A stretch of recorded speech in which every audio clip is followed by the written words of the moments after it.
철학을 전공한 사람들은 이 에르시나의 그 깊은 뜻을 잘 모르더라고요. 저는 플라톤 철학의 이 국가론을 통해 가지고 정의란 무엇인가 뭐 이 정도 이야기를 우리가 알고 있지만 더 깊은 이야기가 바로 이 10권, 마지막 10권에 보면은 에르시나 이야기가 나옵니다. 자, 그래서 제가 이제 여기 에르시나 이야기를 뭐 인용을 해왔는데, 여기 보면, 우리 3페이지에 보면 각주 3번에 제가 국가론 책을 가져오지 않았기 때문에 여기 아예 인용을 했습니다. 소크라테스가 이제 뭘 이야기하느냐면 이런 이야기를 합니다. 제가 한번 읽어보겠습니다. 3페이지 각주 3번에, 에르의 이야기란에 그는 전사했네. 그리고 열흘 후에 그의 시체가 발견되었지. 땅에 묻으려고 고향으로 운반해 갔네. 그 후 12일 만에 일어난 이야기라네요. 에르는 누구냐면 그리스 병사입니다. 전쟁에 나가서 죽었어요. 그래서 그 에르를 사람들이 이제 화장을 하려고 딱 화장을 하려고 하는데 죽었던 에르가 다시 깨어납니다. 깨어난 다음에 내가 본 천국 뭐 이런 얘기를 하는 거예요. 그 얘기가 지금 플라톤 국가론에 나와 있습니다. 지금 제가 번역된 거를 인용한 건데, 자, 그의 말은 이러했네. 영혼이 육체를 떠난 후에, 굉장히 과학적이죠. 나중에 다시 이야기하겠습니다. 그는 다른 많은 영혼과 함께 길을 떠나 드디어 어떤 이상한 곳에 도착했네. 그곳에는 대지에 2개의 구멍이 나란히 뚫려 있고, 대지에 2개의 구멍이, 이 그림에 보시면 2개의 구멍이 대지에 뚫려 있고, 자, 제가 이걸 보고 그린 그림입니다. 이 맞은편의 하늘에도 2개의 구멍이 뚫려 있었다네. 그 그림 보이시죠? 그죠? 2개의 구멍, 땅에 2개의 구멍, 하늘에 2개의 구멍. 자, 그 다음, 이 하늘과 땅의 2 구멍에는 재판관들이 앉아 있었는데, A, 지금 3명의 재판관이 이렇게 앉아 있습니다. 모이라. 그 다음에 그들은 그곳으로 오는 사람들을 차례로 재판해서 판결을 내린 후에 의로운 사람에게는 그 판결 내용을 기록한 표지를 앞에 달아 오른쪽으로 승천하게 하고, 오른쪽 위쪽. 이 성경 마태복음 28장입니까? 나오죠. 그죠? 양의 무리, 뭐 염소의 무리 얘기를 하는데 바로 이 이야기입니다. 오른쪽 위쪽으로 승천하게 하고 부정한 자는 왼쪽으로 땅에 내려보내도록 했네.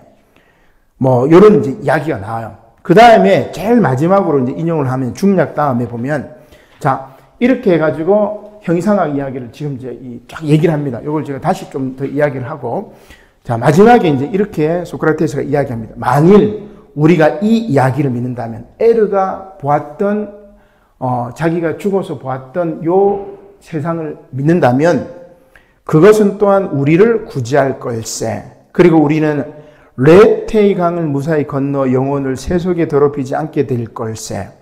그러나 만일 내가 말하는 대로 영혼은 불사의 것이며 악도선을 감당해낼 수 있는 것임을 믿는다면 우리는 언제나 하늘의 길을 고수하고 모든 일에서 뭐를 쫓아야 돼요? 정의와 덕을 쫓아야 하네. 이렇게 끝이 납니다. 와, 제가 이걸 보면서 그렇구나 하면 이제 깨달은 게 이제 뭐냐? 바로 이제 이 그림이에요. 그래서 에르 신화에는 이 정도 형이상으로 나오지만 파이드로스라든지 파이돈이라든지 다른 플라톤 저서를 보면은 조금 더 이제 보충을 할 수가 있습니다. 요거를 이제 보충해가지고 제가 논문으로 썼던 건데, 정말 기대하기는 노벨 인문학상이 있어서 제가 이 그림 하나로 상을 받았으면 좋겠다. 뭐 이런 생각을 하는데, 여러분 설득이 되는지 한번 보시죠. 자, 우리가 죽게 되면, 여러분 한 죽어보셨는지 모르겠는데, 죽으면 우리의 영혼이 긴 통로를 향해서 쫙 빠져나갑니다. 그거는 과학적이에요. 왜냐하면 영혼은 중력의 영향을 받지 않습니다. 그죠? 영혼은 중력의 영향을 받지 않기 때문에 죽고 난 다음에 영혼은 뭐예요? 쫙 빠져나간다기보다는 지구가 자전하고 공전하기 때문에 엄청난 속도로 가요. 우리는 지금 중력 때문에 이렇게 서 있지만 영혼은 중력이 있기 때문에 쫙 빠져나가지. 그게 이제 어디로 갈지는 모르겠어요. 우주 공간으로 갈지. 그러니까 원소의 차원으로, 원자의 차원으로 떨어져 버리면 우리는 사라지는 게 아니잖아요. 그죠? 사라지는 게 아니에요. 우리가 뭐 화장을 하고 다 재가 되어도 그 원자의 차원에서는 우리의 구성 요소들은 원자의 차원에서 남아 있습니다. 저 우주로 나가든지 아니면 지구에 있든지 뭐 이렇게 해가지고 우리는 사라지지 않는데, 아무튼 영혼이 죽으면 긴 통로를 통해서 쫙 빠져나가요. 그런 게 이제 죽었던 사람들이 그런 얘기를 많이 하는데, 그리스 사람들은 빠져나가면서 뭘 이야기하냐면 네 개의 강을 지납니다. 하나는 비통강. 왜 내가 죽었을까? 막 비통하고. 두 번째 강은 뭐냐면 시름이 시름. 앓는 겁니다. 내가 죽었기 때문에. 막 시름 시름. 그 다음 세 번째는 무슨 강이냐면은 불의 강을 지나면서 여기 시름하고 고통받았던 것들을 다 지웁니다. 마지막 네 번째 강이 무슨 강이냐면 그 유명한 레테의 강을 딱 지나요. 다 잊어버리는 거죠. 내가 죽은 것도 잊어버리고 다 잊어버리고. 망각의 강을 딱 지나가죠. 그래서 우리 키라보로 진리가 뭐냐면 레테의 그 부정어가 뭐냐면 앞에다 A를 붙여요. 그죠? 알레테이아가 진리입니다. 그러면 그리스 사람들은 진리가 뭐냐면 비망각하는 거. 잊어버리지 않는 게 진리예요. 그러면 이 사람들이 뭘 잊어버리지 않아야 되느냐? 이렇게 망각의 강을 지나서 쭉 올라가면 세 명의 심판관이 있고 이 심판관에서 네가 이 세상 살 때 도덕적으로 살았느냐, 정의와 덕을 구했느냐, 필로스 소피아 했느냐, 철학적인 삶을 살았느냐, 지혜로운 삶을 살았느냐, 오케이. 그러면 너는 오른쪽 위로 엘리시온으로 가. 이겁니다. 그 다음 네가 이 세상 살면서 도덕적으로 살지 못하고 그리고 지혜를 사랑하지 않고 악하게 살았느냐? 그러면 너는 왼쪽 밑으로 가되 스틱스 강을 지나서 하데스가 있는 다르타로스로 가. 이게 심판입니다. 그리고 플라톤은 1000년 동안 이 여행을 해요. 1000년 동안 살다가 다시 윤회를 합니다. 이 통로 C가 뭐냐면 윤회의 통로예요. 그래서 에르가 죽은 다음에 이걸 경험하고 다시 윤회의 통로로 다시 이렇게 돌아온 거예요. 그래서 에르가 내가 본 사후 세계를 쭉 이야기를 한 거고, 그래서 우리의 뭐 옛날에 종교 뭐 이상한 사이비들이 보면 내가 본 천국에 뭐 금도 있고 뭐 다이아몬드도 있고, 그게 절대 아닙니다. 여기 나온 것처럼 내가 이 세상 살면서 도덕적인 삶을 살았거나 지혜로운 삶을 살았을 때 우리는 엘리시온으로 이제 가는 거예요. 엘리시온. 그래서 엘리시온은 아까 제가 이제 엘리시움이라는 영화를 이제 여기 보여줬었는데, 상상력을 더 발휘하면 우리가 이제 과학이 더 발전하게 되면 아마도 이 지구 위에 거대한 우주 정거장에 이 라틴어입니다. 이건 엘리시움, 영화도 있긴 한데 엘리시오는 히라보고 엘리시움은 라틴어인데 같은 말입니다. 이런 거대한 우주 정거장이 어떻게 보면은 행복한 사람들이 가는 장소. 원래 엘리시온이라는 말은 그리스 사람들 중에 마지막으로 정의롭게 사는 사람들이 저기 뭐 제주도 정도 이렇게 떨어진 섬에 가서 살다가 행복하게 사는 거죠. 그러다가 나중에는 그 개념이 어떻게 바뀌냐면 사후 세계로 이렇게 바뀌어 버려요. 엘리시온. 그러면 이 개념을 과학적으로 상상해 보면은 엘리시움이라는 영화에 보면 지구 위에 거대한 우주 정거장, 이렇게도 이제 상상할 수가 있어요. 그래서 종교와 과학이라는 것들이 이런 쪽으로 이렇게 만나지 않을까, 뭐 이런 상상을 한번 발휘할 수 있겠고, 플라톤의 파이드로스를 이렇게 보면 엘리시온으로 가는 두 가지 방법을 이렇게 소개하고 있습니다. 하나는 인간의 노력이 필요한 에로스. 에로스는 상승하는 힘입니다.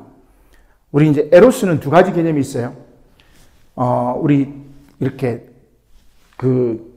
기간토라고 이 거인족들을 이제 제우스가 반을 쫙 자르죠. 반으로 잘려졌던 얘네들이 다시 이렇게 붙으려고 하는 힘을 이제 에로스라고 얘기하고, 그 다음 철학적으로는 에로스는 뭐냐면 상승하는 힘입니다. 그래서 플라톤 철학에 보면 하늘을 보는 이런 표현들이 많이 나오는데, 상승하는 힘, 어디로? 엘리시온으로 가는 상승하는 힘.